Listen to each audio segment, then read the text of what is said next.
Good morning, everybody. Where to begin this process? I suppose I'll begin with last year and work backwards. Some of you would have seen our T16 program launched last year, a significant part of the wider context of British basketball and where we're headed. Obviously, people realise that 2012 is now on our doorstep, and certainly as we look forward as a sport, we're looking to push the boundaries beyond 2012 and to be a major player in the world and European stage for as long as we can.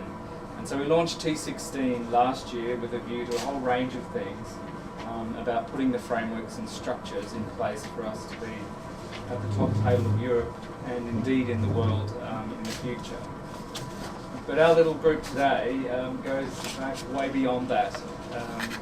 One of the first things we did in British basketball to bring everyone together was to form the performance management group, which in essence most of the people around this room have been involved at some point. The PMG came together to pull in basically the home nations into one consolidated direction as far as coaching, playing and management was concerned in British basketball. And one of those very, very early day meetings, we had a very healthy and long discussion about coaches coach totally differently, and should we do something which was about having a British way? Should there be a way to coach, and what does that actually mean for us? So as an organisation back in early 2007, we decided that having a document and a plan and a start point would be a fantastic thing for us as a country. Often we go around the world and other countries have these things in place and have for some time. But we saw this as a real opportunity. And as you can tell from my height, I don't come from a basketball background, but we had a similar process when I was at the hockey and rugby, where we decided to start and put down at least a framework where we can start developing the players with some consistency and some purpose as far as the national teams were concerned. So that's a bit of the history of what we've tried to do. The areas of emphasis, I think, is a fantastic document, and we're very proud of, and I'm certainly very proud of the group that was put together early on, stretching back from a whole range of international people that have been involved in the process. And I'd firstly like to thank everyone in this room that's been involved in it, and certainly Warwick and his team that have finished off, if you like, the document into its current state. And as ever with these things, it's an evolving process. It won't be a still document. We will continue to work on it, and we'll continue to need to develop it as we go forward. But as a start point, I stand here 3 years almost to the day of when we first thought this would happen, and congratulate everyone that's been involved in that process for the work that you put in, and welcome you all here, because I think this is us dipping our toe in the water and saying that we've arrived. But of course, we're halfway up the mountain. This is not a finished point, and as you know, with our senior teams and our under-20 teams and our development teams, we are still on the way up. But what this does is it gets us to base camp. And we're at base camp, and with a fantastic piece of work, and I look forward to, now that we have the document, seeing the implications of it, seeing the implementation, and seeing the quality of the athletes coming through the system once the program is implemented. So congratulations, welcome, and I'll pass you over to Warwick. Thank you. Thanks, Chris. Bear with me while I just operate this as well. The areas of emphasis, as it's called, has become something bigger than just a document which is technical, tactical. It's scanned beyond its original scope. So it's actually become strategies, which I'll allude to a bit later, but we refer to it as the areas of emphasis, the guidelines for coaches. And what I might take the liberty to doing is just talking our way through the executive summary, which is the strategic document which overarches the areas of emphasis document. So first up, an introduction to the executive summary. First up, why do we need an areas of emphasis? What's its significance? What are they? Everyone's got words. And what are the key strategic points for basketball, and why is it significant? So first up, why do we need the areas of emphasis? I think Chris alluded to this. It's our first step to coordinate the coaching community in this country. Okay, it hasn't been done before. We've got some coaches here with various backgrounds who'll talk about what that means to them as coaches and to their players. It's part of a greater solution for more effective teaching. I think one thing that came out of this document and the review and its various sources is that whereby it's coaching, it's actually teaching, and they become interchangeable, and obviously with that is learning. Learning probably doesn't appear as much there, but in a teaching learning environment, it's a refocus for our coaches on what they've been doing. It isn't just by itself, it's just not a document. It happens with our combined development programs, which there are numerous throughout a pathway, which I'll explain a bit later. More importantly, it's what was perceived as being important now. You know, it's not Slovenia, it's not the United States, it's not Australia, it's what's needed in the UK at the present moment. And last of all, it gives us a start for a sharper focus, and more importantly, some analysis of what we perceive to be our challenges. And more importantly, it's the springboard for player development. We've got a lot of talent in this country. The coaches are here a testimony to that, and Steve as a coach and a player is an indication of what can be achieved by British or English players in the wider scheme of things. Okay, what are they? I'll just give you a quick overview. Once again, I'm just talking my way through the contents of the executive summary. All right, they're basically 8 areas, and I won't get too much into this. I'm happy to take questions and answers at the end. There's a physical grouping. There's those things there that are physically important to our game. There's a technical aspects of how we've been teaching, and there's also a tactical element about what we perceived as being our areas of emphasis. And each one of those is in fact in the white coloured book that Chris has, is actually a subject for a whole chapter on debate. And I'll talk you way through that, but for the purpose at the moment, just introducing him. It is very basketball jargonish, but it is also meaningful to coaches, and it also represents a hierarchy or a knowledge content. Alright, what are the key strategic points about that? And these are probably the things that get picked up in it. When you start just doing a document for coaches, there are some other nuances, and in this executive summary, which has gone to the British board, the English board is about to go to the Scottish and Welsh boards, there's some key strategic points. A document by itself, coaching by itself, isn't the only thing that will get it done in creating a high performance environment. So these are the other points there. We want to improve the standard. This is one tool to do that. The intention was always to establish a meaning curriculum, but that is ongoing, as Chris has talked about it. Alright, we want to improve the quality of our players, not the quantity, the quality of what we've got. Okay, and a key strategic point which becomes associated very critically is you can't talk about player development if you're not talking about coaches and coach education and coach development. So there are some things that need to be done, and we recognise that in order to do this we need good coaches. So to do good coaches we still have another strategy to develop beyond the realms of this areas of emphasis. The other key points, as I've just talked about, coach education development becomes very, very important to us. Domestic player competition level, whereby you wouldn't normally associate an areas of emphasis with it, but in our sport it's no use having skilled players unless they can put it on the court and play. So the message for the administrators beyond and from the performance management group and the curriculum driver group to administrators is they need to look at domestic player competition levels in this country at a junior level and a senior level.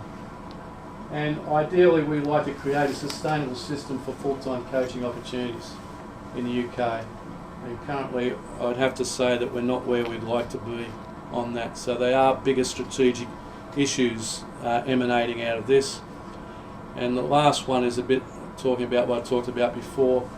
People talk about skills-based, etc., but the whole notion of being skills-based is being able to perform, so you can't take it out of a competition environment. So we need to do a lot of work on our competition standards and linking our player and coaches to the right level of competition domestically in this country.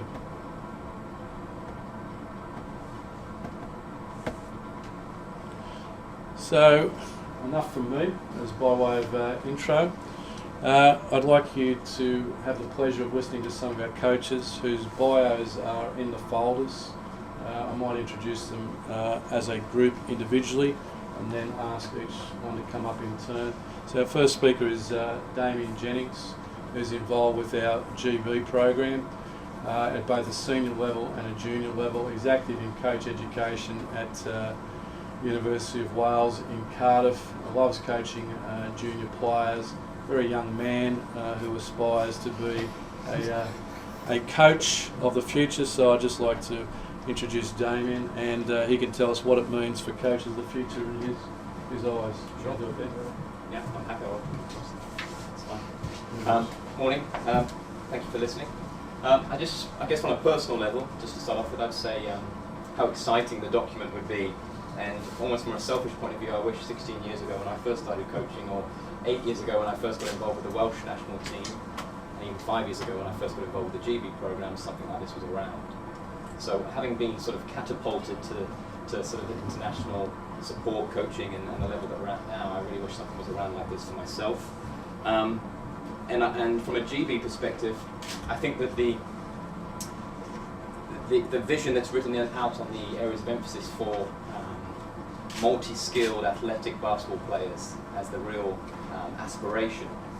It's this kind of dialogue, content, and material that's going to really help coaches across the UK understand exactly what that would mean, so that we can actually be comparative against other European countries, the world, and like we often do as coaches, and we're seeing other countries, we can almost see where they've come from, what kind of blueprint they've had on their style of play, and what kind of athletes, and almost that's a Lithuanian basketball player, or that's a Slovenian basketball, that's a Spanish point guard, those sort of things. So I think this document and what it details and the manner in which it details will help us shape amongst the GB coaching fraternity, as well as the home nations and down, the content that we will have a blueprint for basketball players that come from the UK. So that's a big part of it. I think also for me personally, and being part of the GB program, is that beyond basketball also, we're a bit fanatical about change. And I think that a lot of the dialogue I have with basketball coaches is this idea of how can we make our younger players change quickly in these multi-skilled athletic basketball players. So I'm particularly looking forward to sort of sharing through shared content with other coaches, and sometimes sharing knowledge that I've been fortunate enough to be imparted on by individuals like Tom Mark and Shields, Warwick Can, as well as working with other coaches who, like myself, have been exposed to Europe, like Matt Johnson and others, where we're able to sort of dissect this information and share our knowledge with other coaches who are seeking it out for the first time, like we would have been some time ago. So yeah, it's an exciting document from that point of view. Thanks, Damien. We'll have questions and answers at the end, so certainly go open, but just want to give you a snapshot of what we're actually talking about here. Within the bigger document, there's each section which we refer to as Section B. So there's an executive summary, which I talked you ways through. Section B is actually the technical, tactical, the physical, and what needs to be done in terms of recommendations. So I just thought I'd give you a snapshot of what's in that without going through the technical stuff. Basically, it talks to coaches about why we need each areas of emphasis. It also talks about what the major technical and tactical points are within that area of emphasis. It moves on to talking about how can we make the biggest improvements. It also has referenced, and one of the great things about this document is we've had a lot of international buy-in. So it's got a lot of comments by coaches on what they say about the particular topic, so far as enlightening other coaches. And fundamentally it has recommendations for a newly emerging national system. of basketball in this country and for the coaches within that system. But it also recognises that clubs and schools are very, very important and has recommendations in there for them. So each one of the areas of emphasis, there's a, well, what should I be concerned about within each of those? And I'd like to highlight a couple of things with that, in that the consultation has been with world-class people who are acknowledged. You'll hear a bit later. It's only a first step in refocusing our coaches in the home countries. It really is, like I said before, about effective teaching and coaching, not about doing what we did before, but doing it better in probably a new way. It's what's important now, as I said, and we have to develop our players to their full potential. The saddest thing for me as being an educationalist, as a coach, is when you see someone not reaching their full potential, not because of themselves, but because of the level of coaching.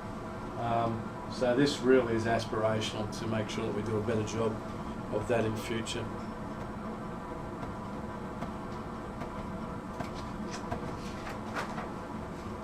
Okay, the national coaching system is talking about what are the key strategic points with that. All right, what does that document mean? Well, we have to do things with it, so it's not just a document by itself. So we have a rollout strategy of follow-up activities to our regions and clubs and their volunteer coaches. So we'll be rolling this out through England regions, through Scotland, through Wales, to all the coaches that identify at the particular level that we think that this is geared at. If you look at the front of the white bound copy, it has a particular target audience. This is for leaders of the coaching community. All right? It's not necessarily levels, it's whoever perceives themselves as being a leader in the coaching community. Okay, we certainly will be convening those conferences at various levels and working. So we have an implementation stage. We've done our plan, we've done our homework, we've thought out our philosophies, our technical stuff, but now we realise that we have to roll it out. We're certainly going to publish the areas of emphasis on the British Basketball and Home Nations websites, but we're also going to do the in-servicing with it, so it's just not stuck up there by itself. We're also going to go after the full-time coaches of development in this country, as entrepreneurial and fragmented as what they are. We're going to bring them together to make sure that they, as full-time professional people, are teaching the right things, or at least know what the preferred things are to teach to people, so that every player that they touch, irrespective of what level they're at, is enhanced potentially in the best possible way. And finally, we're going to ask the home nations to review competition levels and organisation because of its importance in the standard of coach and player performance. If we don't have that, then it doesn't matter how well we've taught someone in isolation. So there are some big challenges, but they are the building blocks for the national coaching system as we go towards the implementation stage. 8 clicks, isn't it? Okay, I'll quickly just put these up here for those people who may not know. I won't talk through them, but these are some of the British Basketball T16 initiative. Basically, these are the programs where this would roll out to. So we've got a new pathway for age groups, 13s, 15s and 17s, feeding into national junior teams. You know, we've got 400 players working at that level. You know, I think it's 85 coaches working at that level. The regional development program is very, very important.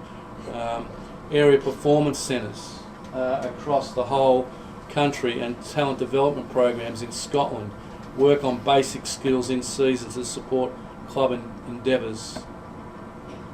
We also have, we're lucky enough to have advanced apprenticeships in sporting excellence. In basketball, we have 20 colleges who will fundamentally operate to this area. We have national teams camps. We have a regional institute of basketball which will be launching later this month. We have a elite development program yet to commence, but commencing this summer. All these programs will, in effect, grab the documents and run with the document and have coaches mentored as they go through, working their way through the obvious debate and learning that occurs with the document. So now it's what it means to clubs and schools, and I'd like to introduce our second coach, a gentleman by the name of Matt Johnson. Matt's involved at multiple levels. We're here principally through his involvement with the Reading Rockets Basketball Club, which has very close links with schools and has been involved with basketball in the English scheme of things for a while, and he's going to talk to us about what it means for clubs and schools. Thank you, Mike. Afternoon, everybody. Thank you. I think the first thing is that I was fortunate enough to share breakfast with Damien this morning. It was, phrase that right? Fortunate enough to share breakfast, and it's never a quick moment when you share breakfast with Damien. And I was sitting there thinking, why? Not why am I having breakfast here, but why are we doing what we're doing? Why is the areas of emphasis going to be important? And the first word, and I think we could sit on it, is just to say change. I think I'm probably the person through my own creation of my basketball career will say that it's intermittent, to say the least. It's intermittent that we develop players that we're proud to say these are British players and this is where they're coming from. The areas of emphasis is going to really help us do that. It's going to be something that is a framework we can hang ourselves on. It will be a framework that we will know where the talent will be coming from, we'll know what is lacking, we'll be able to adjust it, and we'll be proud of it when it comes out. One of the things about being a coach in this country, I think, is that it's more than difficult to govern your own career. This is going to help us. It takes an awful lot of energy, an awful lot of enthusiasm, and an awful lot of personal expense at the moment. This again is going to help us change that. So the first thing that I wanted to say is this is going to bring us change. The second thing is it's going to bring us accountability. Quite a scary word for a lot of coaches and a lot of players, including myself out there. But one thing that we know in helps performance is accountability. Excuse me, is accountability. For many years, I think there's a lot of people that have had a lot of players come through their system that have not known what to do. It's an innocence about the way that we're developing players. At the moment, what we need to have is a professionalism about it. We need to have support for that. The second part I wanted to just touch on was the connection. Coaches at the moment and clubs at the moment are not connected as well as they could be. Coaches are not connected to other coaches, and it's incredibly difficult for them to access the sort of level, sort of support and sort of knowledge bases that perhaps this is going to help us with. So the connectivity that we're going to have will hopefully we'll be having areas of emphasis documents spilling out of coaches' bags, well thumbed and well used and rewritten, and Chris alluded to it. We want this to be an organic document that changes. We don't want this to be something that sits on the bookshelf. So one very important for us is the connection. In terms of schools, I think at the school level there's a lot of very enthusiastic teachers that will be needing some guidelines, will be needing some support, and will be needing to know where their links are. The links between clubs and schools are at the moment intermittent, at the moment not as strong as they could be, and certainly not as strong as they will be when we look back in 2 or 3 years. So from my point of view, on a club basis, it will give us some accountability. It will give us some knowledge of what is our job as a club, where the players are coming from, and where we're passing them to. It's one of the most important documents. We're very proud to be associated with it. I mean, we'll be even more proud to see how it's rolled out in the next 2 or 3 years. Thank you. Thanks very much. Once again, I'll throw to questions at the end of any of the coaches from media or anyone in attendance. What have we got here? Okay, back to the implementation phase, and in looking at the document and the group looking at the document, it needs an environment in which to survive and achieve, and these became important themes for the implementation of the areas of emphasis. So currently there's a lack of planning for practice by our coaches. The document basically in the executive summary discusses that, and that'll obviously be topics for discussion. And I think anyone who gets through the content that's a basketball will realise that maybe the depth of knowledge is not where it should be, so they have to prioritise, which is where planning comes into it. I think the other thing with planning and practice and development at the present moment, we probably spend a lot of time competing rather than creating an opportunity, a window where we can actually do the skills. So one of the themes for implementation which has gone to the executive levels is, well, when do we have time to take a breath? You know, is playing 40 games a year as good as playing 25 with those other 15 weeks dedicated to skills training? Next one is it's a bit jargonish and specific to basketball, but developing pressure at training, which means trying to create the game and trying to intensify the progression of the players in the training environment. Currently the situation is our coaches don't plan and they feel helpless in how to create a training environment. Teaching and coaching for understanding. Without getting into it, the education system has a particular way of delivering itself in this country, and basketball is no different. It has a preferred way. We just want to take stock in basketball terms, have a deep breath, and make sure that the players that we're teaching actually understand what it is that we're getting them to do. This is once again a bit more specific, but the rationale behind it is, in a game of basketball, you've all watched it, it could be very high scoring. It is an offensive game. But unless we limit it and try and stop ourselves, we won't progress it to the levels we want. So we have to become more defensively orientated in terms of performance to raise the offensive level within what we're doing. And the last one is probably the crucial one. There's a fairly passionate call in the executive summary in this section of working to a national plan. It'll be very interesting when those words hit the coaches in the community, and whether the challenge that is put in that particular section is adopted or not, because it really does become a me versus we debate. It does become a strategic infrastructure debate about, well, why should I help someone else when I'm competing with them? When in actual fact you're not competing against anyone, you're just trying to help players and youth develop.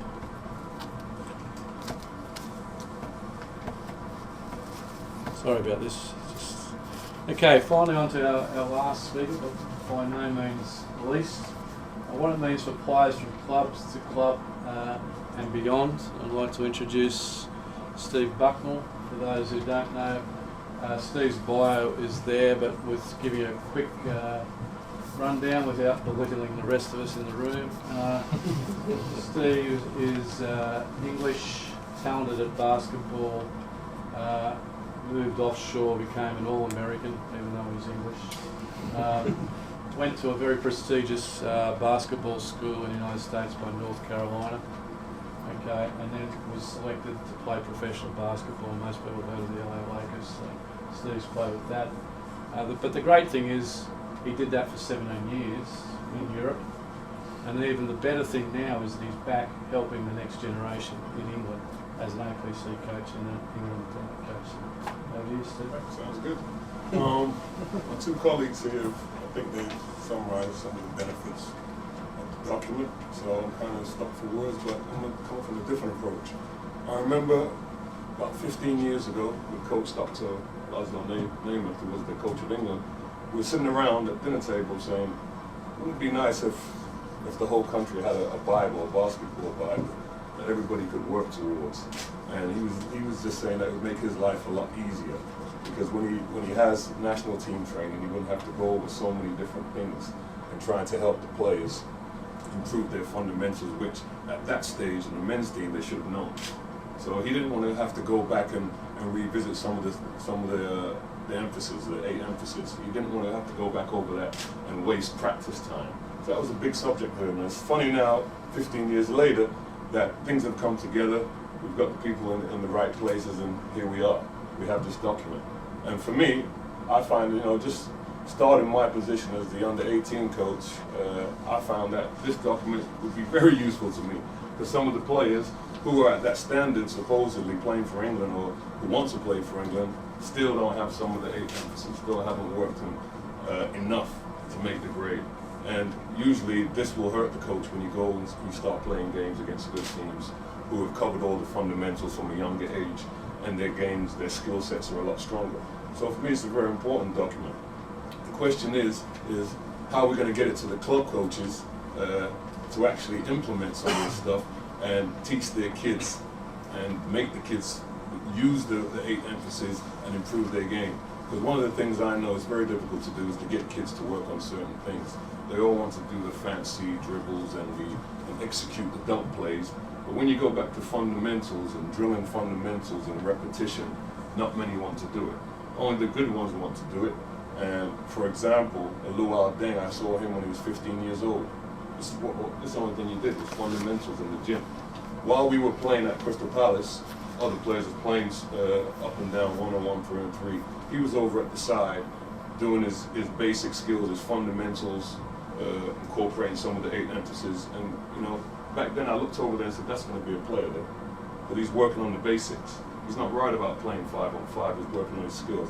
So I'm very happy to see this document come out. I think it's going to be very useful for the club and also for the country coaches who coach the national teams, that they'll be able to use it and identify if these players are a certain standard. Because now we've got that document, we can see it, we can hold it up against them, and we have something to grade them against. So I think it's a very important step towards improving our basketball nationally. Thanks, Steve. I might change from, I might actually open it up to questions of the 3 coaches since they've just gone through, because I've got one for Steve. Steve, can I just, you know, it says what it means for players from club. Now you went from, you know, club, you know, to overseas, to back to country, and then beyond as in the NBA. What were the critical ingredients for you in terms of inputs like coaches gave you that allowed you to go on that journey?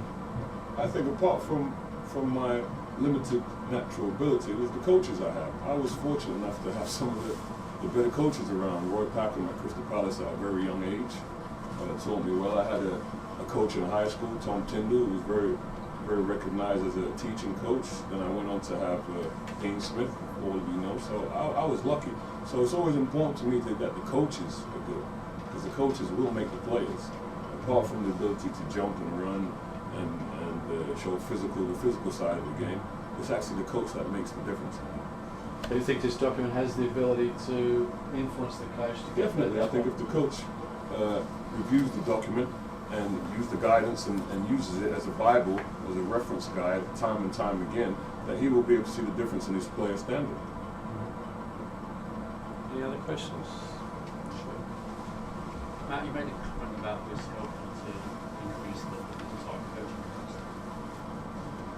Given current climate over the next 2 or 3 years, how do you think it's going to help? And at what sort of level? Are we talking, you know, national, senior, junior, community, whereabouts? I think one of the strengths we have at the moment we're building on is the clubs.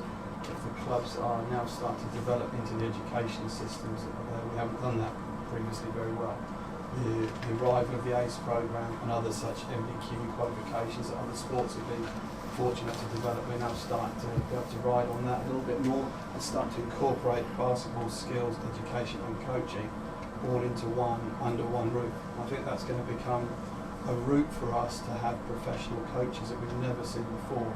I certainly think over the next 10 years there's a greater proliferation of coaches like myself that are not having to run and do 10 primary school sessions, but you're actually going to be doing half an academy session here with a group of players who are getting more than twice a week.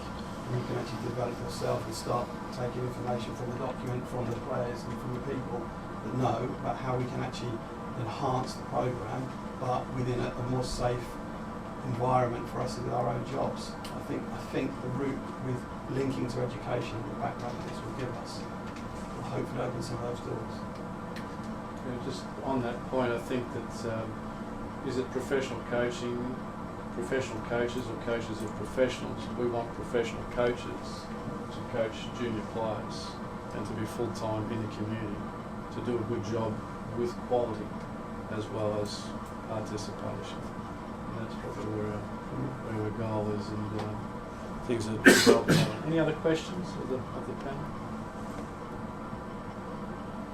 So, just tying it all together, what have we got, and what are we trying to have? A well-defined performance pathway. I think we've worked in establishing that.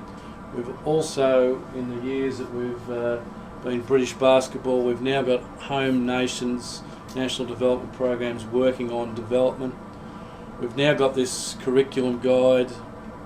Okay, within this document, and people have got fold-outs, there's a reference which are called master checklists, and depending on whether they're a technical skill or a tactical skill, if it's a tactical skill, it has some overlying concepts and principles. If it's a technical skill, it'll talk about the skill and the various techniques that could be used for it. And what this document doesn't do is take away from the teacher or the coach at the last moment and say, you must teach this technique. It just says, these are the issues, these are the concepts, these are the principles, these are the skills. You'll know what the performance is, but you need to determine the best technique there. And obviously we would support in identifying that. One thing we haven't mentioned so far, which is an appendix to this, and I think it's very unique. Everyone's got a glossary, and Phoebe World and Phoebe Europe have their own glossary, but being British is something special, because we've been all over the world as Brits. So we have a bit of Down Under, we have a bit of United States because of the investment, we have a bit of Europe because the sun shines over there. We've got a bit of it all mixed into it. So we've come up with what we think is a very unique glossary of basketball terms, which melds it all together so that there is a common language to talk about. And one thing that I think I'm proud of, it hasn't even scratched the surface at the moment, but we've come up with national shooting competition, but if you can read those national shooting tests. So we've got some barometer, some things that we can do to judge that kids, irrespective of whether in Colchester or Newcastle or Liverpool, in theory, can have some idea of standard on the number of three-point shooters they can make in 2 minutes, or the number of free throws they can make as a percentage. And I'm hoping that our young players embrace that as a tool, but it's a very important tool for us as part of our coaching system. And are yet to be developed areas of emphasis in national drills. So we'll be developing in future national drills, not drills as in 1,000 which are available on the internet, but drills that we think are important for us now to support the areas of emphasis. And that will be a next stage rollout. And the last one, which will finalise the project in this, establishing a national coaching system, not beyond the full-time coaches and all those other aspects. But the last part of the curriculum development group's vision is to come up with a club skills guide to really support the club level on what they're doing at the level that they're doing. We're performance, but every performance athlete starts in a club or in a school at a basic and is inspired by a particular coach. I was sitting around dinner last night with my colleagues, and every one of us was inspired by some coach at a particular time to get it done. Hopefully the club skills guide will help us with those next level of coaches. Alright, in wrapping up, there's been a lot of challenges, and Chris alluded to them there, and I'm not going to steal everyone's thunder, but when you see a document there, and I really appreciate the people who've come along today to be with us, but when you see a document like that, it doesn't justify the process that has gone in behind it.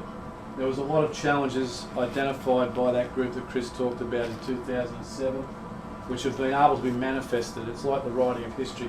Someone has successfully handed on. There's been an adaptation, but it made it so much easier for when I came in to work with the curriculum driver group that someone had identified the challenges, or at least tried to identify the challenges. The greatest thing about this for me is the process of collaboration. There's a story behind a story. Each one of those chapters has been read, critiqued by a coach at various levels without prejudice. So it's been trialled. So different coaches around the room. There's 3 here. There's probably about 7 people in this room who have read a chapter without any prejudice. Just said, "Look, read it. Tell us what you think." And eventually it got to its level of sophistication that it did pass the test. But unless we had the process and the collaboration of those coaches. So it's very good for us to sit in a room and sincerely say to the people who don't know basketball and don't know us, we believe that this will resonate with the coaches in the community, because it's something they've always wanted. It's couched in a way that doesn't tell them what to do. tells them to think about it, and then ultimately they become part of the process, part of the collaboration, and more importantly, part of the solution. I'd like to thank the Performance Management Group. The acknowledgements we haven't had a chance to put up, but are in the documents there. I won't name them, but the Performance Management Group has been crucial, as Chris talked about, in the production of this, and there are a lot of people who are overseas who have been part of that. There is a subgroup called the Curriculum Driver Group, once again. The reason I'm doing this is I think we're at a milestone, and the homage is not in this room. The homage is the people who have laid the track before us that's allowed us to get to here. And there are contributors and acknowledgements which are in the I think section B, for those who would like to read that. And finally, thank you for your attendance and interest in basketball. Happy to go. Any other questions or any way you'd like to take it from here? Yeah. I'll just be interested in one question. I've come from the Youth Sport Trust, and we're just starting to work on this new concept the government has as school games, kind of a modernisation extension of competition in schools. And I just wondered if there's a natural meeting point of reviewing the types of competition that are currently undertaken by kids in schools around basketball and the areas of emphasis that are emerging here. I don't know who that would be directed to. I might be saying it the wrong way. I think basketball would welcome any engagement at any level to progress the game. And we may, by comparative standards, fail some tests judged against other English or British sports. But the one thing, if you're involved with basketball, you know that it's the best game in the world, and it's got a lot of benchmarking ability. So I think that if you wanted that to occur, I think people could add value to whatever you wanted to do, and I'd certainly try and facilitate that if you wanted to think about that. Just to say, Alan, I think one of the real opportunities might be the 3-on-3 version of the game, which FIBA are really starting to push internationally and was part of the Youth Olympics. And I think that's something that we probably need to look at. Well, we are starting to look at as a sport very clearly, and that would fit well with my experience with schools for sure. Right, 'cause I think the important thing about the school games is it actually belongs to sport. YSD have been asked to facilitate it, but all of the formats will be defined by governing bodies. So it was just asking the question about where this meets whoever's working on that. Sure, Roger hopefully has answered that. Happy to get into dialogue with whoever and or direct to the appropriate people. I'm sure Roger, if you want to catch up with Roger at the end, that might be a good idea as well. Obviously I have an influence over or have an interest regarding Coach Ed. Just an observation really. Buck, if there had been asked if we could, although still would have found something to know about, but you know, having known to him in other ways. I think two questions really. I sort of know the answer to the first. The influence over coach education that this will have, and therefore how does that link on? I really like the idea of regional injections of information, and so how does that then lead to that's the hearts and minds stuff, which is great and nice and cosy. But I sense with some coaches, and Matt might say differently, but some coaches just want drills and skills. So actually, is there something about maybe looking at some form of licensing that actually people have to undertake as coaches undertake to CPD to maintain their license? One of the strategic recommendations of the executive summary was for boards to have a look at coach education, as opposed to coach development. This is kind of more or less coach development. But having said that, one of the rollout strategies is April 6th. Is it April 6th or April? I can't remember the date, but we've got all the tutors who currently roll out the existing level 1, level 2. I'll be going in to try and start a process whereby we look at the way that we're doing things and why we're doing it. Whether they're done concurrently or not, I don't know, but there is a bigger issue within basketball, which the PMG is very much aware of, that's working through the existing, say, course content or whatever level 1 is, level 2. We've just come out of a meeting for 3 hours before this one talking about level 3, level 4. So I think that this will become a conduit to getting people to think, and hopefully the board members that are in the room will take it on board that coach education just isn't just a course, and we need to make sure we're continually having a quality of what we're doing. But certainly we would hope to do that within the field by rollouts, try and influence it in through coach education, through those people. And I think eventually when that last one was up, which was called the Club Skills Guide, the PMG's, the Curriculum Driver Group yesterday identified who would we get into the room to start that off, and we would bring people in who are very focused on that club level and determine what do they need. You know, you've got this document, but you don't need all. What do you need out of that? And then talk about all that, and then hopefully that'll lead to a progression where British basketball coaches are leaders in the world. Can I just answer on the skills and drills coaches? I think you're right. I think there's a lot of coaches out there that might want that. I think from the research that we've done is whatever their necessity as a coach, that there's not enough link thinking with noses in the same direction. We're saying actually whichever style, however you are as a coach is fine, we will support that. We want you to grow in that, but where we really want to take it is that we know what the next part of that journey is, and that every coach is saying and thinking along the same lines as best as we can.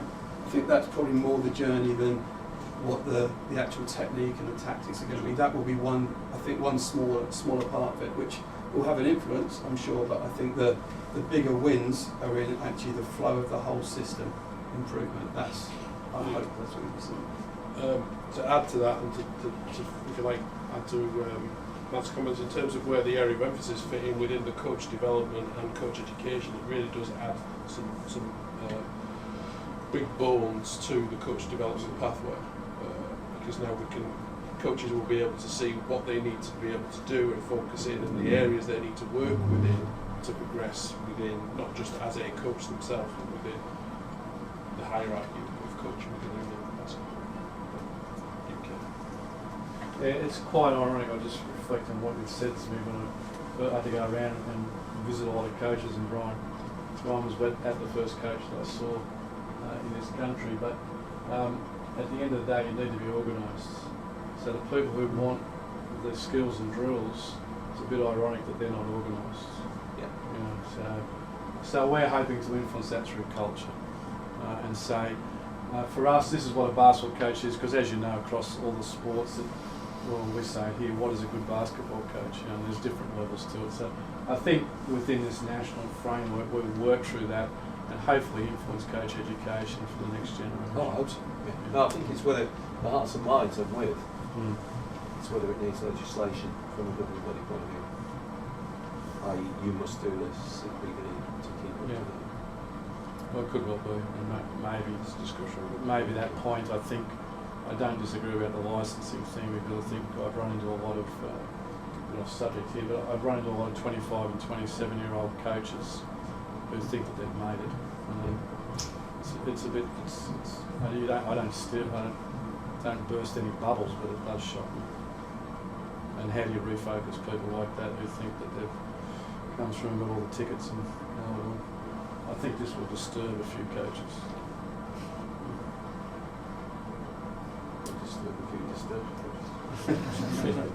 Yes. I'm interested in how are you going to measure success in this? There's obviously a lot of work that's gone into this. Yeah. A lot of work, which I think a lot of people will. How are you going to measure success? How are you going to know that all the hard work that's gone into it has been worthwhile? So in 5 years' time, we look back, what are we going to see? What's the measures that are going to tell us that this was worthwhile? Did the trick? Very, very good question. I think that the first one is number 8. We would understand what a point guard is, and everyone would know what a point guard and what the attributes were, and would be able to recite the points of 8 guards. So for me, there are indicators within those that go for it. We should see a lot of less wasted time in their coaching, by particularly focusing on that. Sharper coaching when we're watching people that are not talking knowledge-based about everything, just bang to the point, the kid can perform, didn't have to say much words about it at all. So I think there would be those indicators. How do you measure if something, a product, is singular, that is successful at the end? I see it as a process rather than, product at the end of it. But for me, we would have better players. We had a better level of our level 3 coaches would be a lot more comparable to Europe than what they currently are. We'd actually grab some good ones who could be employed in Europe. So in 15 years' time, out of the young group should be someone in Europe. And there would be a whole lot of different ones, and maybe that's an exercise we should go through to say. At the moment, I think we're looking for quality, and finding quality is a bit harder. Is there an end state? I'm not sure that there is an end state, but we should see our national teams a lot sharper. We should see better coaches at the top end as a result of this. I'd just say also, maybe from just an output point of view and quite a holistic one, like Steve was giving the Laszlo and Nemeth analogy, and I was thinking about some of the comparisons that we've seen, and being in Europe, coaching, and literally being able to almost know what nationality a player is just by the style of play they are. I'd like to think that in X amount of years' time, not just a coach's indicator, performance indicators of quality and level, but also the players and the sort of style of basketball, and almost to be able to say that that is a British style of basketball due to the areas of emphasis being that sort of spine to it. Now, you can't necessarily put a tick list and performance indicators to that, but you would, in the Laszlo and Nemeth example, you wouldn't have to go back to all the fundamentals from the areas of emphasis. There should be some level of standard. We should be able to almost converse about a style of British player. And I think that would be one way of sitting back and saying that there's been some success, although difficult to measure by criteria. So, if we had the Lithuanians, who else, picked 2 other nationalities who came up to us and said to us, the British team shoot the ball very, very well, so we would know if we are successful. Anything else? Thank you very much for your attendance. We've got some lunch.